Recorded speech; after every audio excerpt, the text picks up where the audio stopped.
Kukhala ngezindleko zokubuyisa uThabo Bester kuleli. Isamba semali e-R1.4 million esisetshenziswa ukuqasha indiza yokulanda isigilamkhuba uThabo Bester nesiqindamathe sakhe uDkt Ndandipha besiphansi kakhulu uma kuqhathaniswa nezinye izindiza ebezikhona uhulumeni obengazisebenzisa ukulanda laba eTanzania.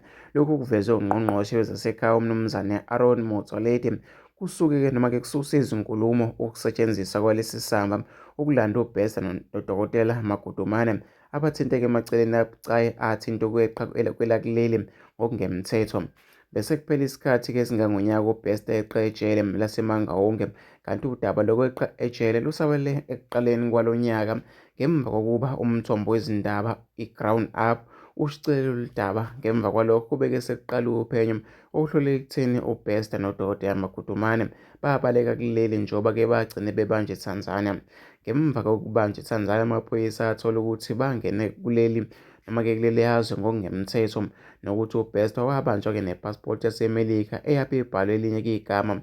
uDkt Magudumane wabanjwa namathathu okuhlanganisa yakhe namabili okungewona awakhe.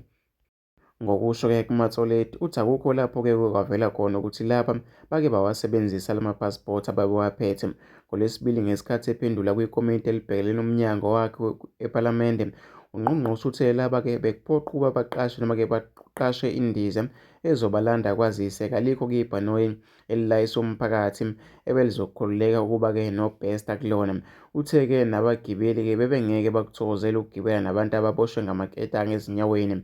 Ecacisa ukusetshenziswa kwale mali, uthe basebenzisane nomnyango womgcinimafa ukuthola indiza eyiyona eshibhile kunazo zonke ebezikhona ohlwini.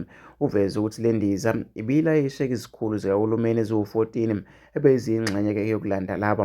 UNgqongqoshe uthe laba ngenxa yokuthi lolu hlelo belithinta iminyango ehlukahlukene, umnyango wakhe ukhiphe ingxenye yemali kanjalo neminye iminyango ethintekayo.